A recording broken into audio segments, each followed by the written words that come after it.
सभी विद्यार्थियों का, सभी किसान लोगों का हमारे अपने YouTube चैनल एटिक27 में आप सभी का हार्दिक अभिनंदन है। आज का हमारा विषय है तिल की खेती। तिल की खेती कैसे करें, एक वैज्ञानिक तरीके से तिल की खेती करने की जो पद्धति है उसके बारे में हम आज चर्चा करेंगे। सामान्यतः हम सभी इस चीज को जानते हैं कि जो तिल की का जो वैज्ञानिक नाम है वो सेसेमम इंडिकम होता है। सेसेमम इंडिकम होता है और इसकी जो फैमिली होती है, मैं पढ़ाता हूँ तो मैं बताता हूँ, ये एज ए ट्रेनिंग होती है जो कि विद्यार्थी के लिए भी एक इम्पोर्टेंट होती है और किसान के लिए भी इम्पोर्टेंट होती है। ट्रेनिंग वो होती है जिसमें व्यक्ति कुछ जानता है और आगे कुछ जान सके, इस प्रकार की में बताया जाता है, जो विद्यार्थी के लिए एज ए ट्रेनिंग और किसान के लिए भी ट्रेनिंग का काम करती है। ठीक है, इसी प्रकार से इसकी जो फैमिली की बात करें हम, तिल की फैमिली होती है पेडिलिएसी फैमिली के अंतर्गत आता है और इसका जो ओरिजिन पेलेस होता है वो अफ्रीका होता है, ओरिजिन अफ्रीका होता है। ठीक है, तिल की जो फसल होती है, तिल की फसल से हम तिल के बीजों से बहुत सारी दवाइयां बनाते हैं और ये सामान्यतः एक तिलहनी फसल होती है। ठीक है ना, इस तिलहनी फसल होने के नाते से बहुत सारे अलग अलग प्रकार की दवाइयां, आयुर्वेदिक में भी इसका बहुत ज्यादा यूज होता है।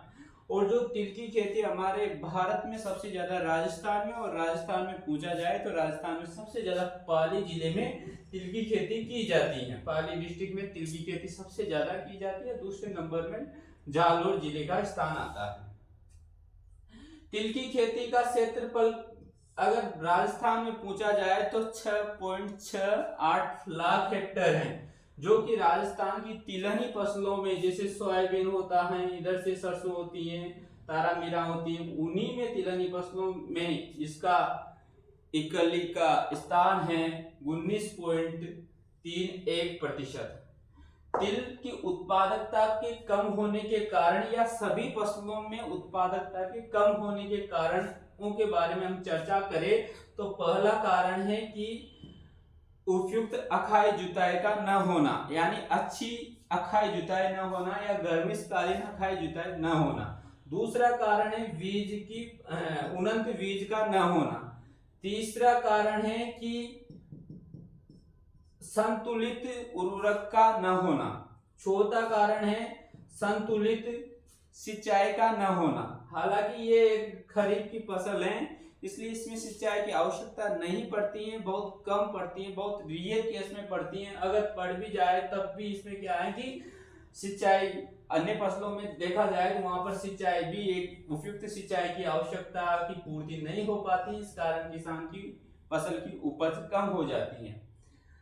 पांचवें टॉपिक के बारे में चर्चा करें कि जो फसलों में बहुत सारे रोग हो जाते हैं, बहुत सारे कीट होते हैं, जो कि बहुत सारे वायरस बीमारियां होती हैं, उनका बढ़िया ढंग से प्रबंधन नहीं होने के कारण भी क्या होता है, उत्पादकता पर विपरीत प्रभाव पड़ता है। ये 5 ऐसे टॉपिक हैं जिनके बारे में हमने चर्चा की, 5 बिंदुओं के बारे में। ये प्रमुख रूप से सभी फसलों में उत्पादकता को कम करने के लिए अपना महत्वपूर्ण भूमिका निभाते हैं, जो कि गलत है।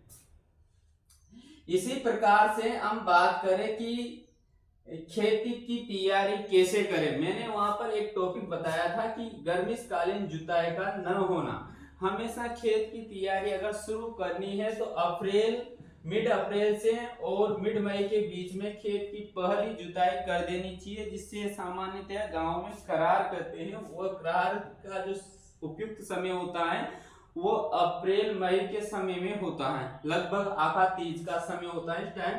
उस टाइम पर व्यक्ति को अखाई गर्मीकालीन जुताई कर देनी चाहिए, गहरी जुताई करनी चाहिए। ठीक है, जिससे कि उस खेत में ज्यादा से ज्यादा नमी बनी रहे और उसमें जितने भी रोग हो रहे हैं कि ये खरपतवार है सब नष्ट हो सके। अगर हम तिल के रेफरेंस में बात करें कि कम से कम 2 से 3 जुताइयां करनी चाहिए, उसके बाद खेत में तिल की फसल की बुआई कर देनी चाहिए। ठीक है, बुआई करने के बाद हमें इसमें जो अगर बात करें कि इसमें बुआई करते हैं तो उस टाइम पर हमें इस चीज का ध्यान रखना चाहिए कि अगर हम हमारे खेत की माटी कैसी है, क्योंकि ये क्या है कि अगर आप काली माटी में बो दोगे तो काली माटी में ज्यादा उपज नहीं देगी, इसलिए इसके लिए क्या है कि बलुई दोमट मृदा उपयुक्त होती है। बलुई लोमी दोमट मृदा या बलुई दोमट मृदा, इस प्रकार की माटी होनी चाहिए तिल की फसल के लिए। तिल की फसल हमेशा कठोर मृदा, भारी मृदा में इतना ज्यादा उत्पादन नहीं दे पाती हैं। इसके लिए क्या है कि हल्की मृदा होनी चाहिए, ठीक है।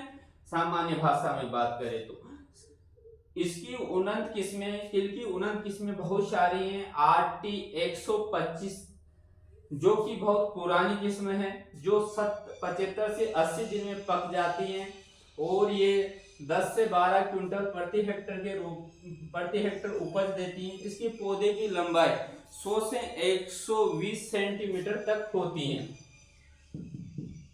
लगभग माना जाए तो 3.5 से 4 फीट तक होती है। इधर से RT 127 जो फसल होती, जो किस्म होती है तिल की, वो 82 से यानी 82 से 86 डेज में पककर तैयार हो जाती हैं और इसकी उपज 7.5 से 8.5 क्विंटल प्रति हेक्टर होती है। इसमें जो ऑयल कंटेंट होता है, सामान्यतया तिल में ऑयल की मात्रा 45 से लेकर 50% तक होती है, पर अलग अलग किस्मों में अलग अलग प्रकार से तेल की मात्रा होती है। जो हम RT 127 में तेल की मात्रा की बात करें तो इसमें 50 से 52% तेल की मात्रा है। RT 346 में जो 82 से 86 डेज में पककर तैयार हो जाती हैं और ये 7.5 से 8.5 क्विंटल प्रति हेक्टर के हिसाब से उपज देती हैं। इसमें ऑयल कंटेंट की मात्रा 49-51% होती है। जो RT 346 जो वेराइटी होती है, ये बहुत सारे रोगों के प्रति प्रतिरोधी भी होती है, इसलिए इसे अच्छी किस्म माना गया है। जो RT 351 होती है, ये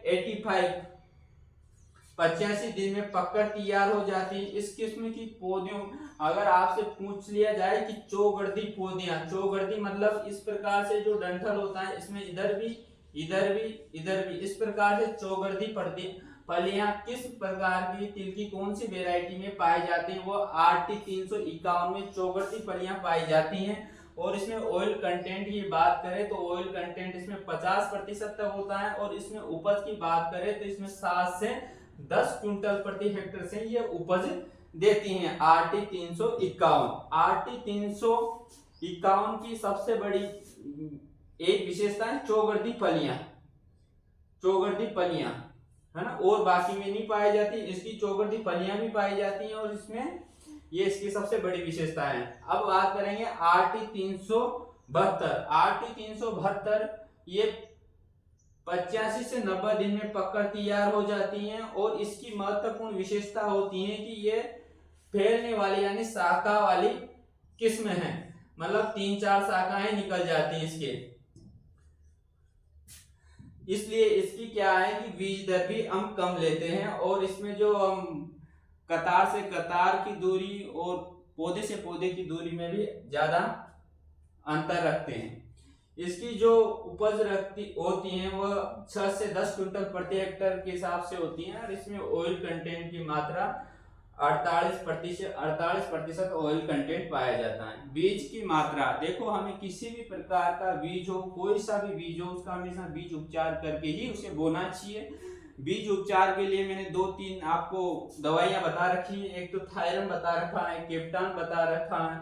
ये बहुत अच्छी दवाइयां हैं जो कि सभी प्रकार के रोगों के निदान के लिए, सभी प्रकार के कवकों के निदान के लिए इस प्रकार से इसमें 2 से 3 ग्राम प्रति केजी के हिसाब से ट्रीटमेंट करते हैं। अगर बात एक जीवाणु अंगमारी रोग होता है, इसके बारे में हम चर्चा करेंगे।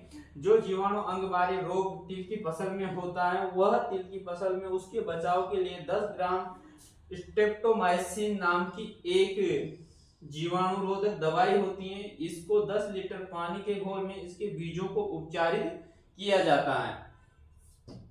बात करें इसकी बीज की मात्रा अगर शाखा वाली किस्में हैं तो उसमें बीज की मात्रा 2 से 2.5 केजी प्रति हेक्टर के हिसाब से रखते हैं।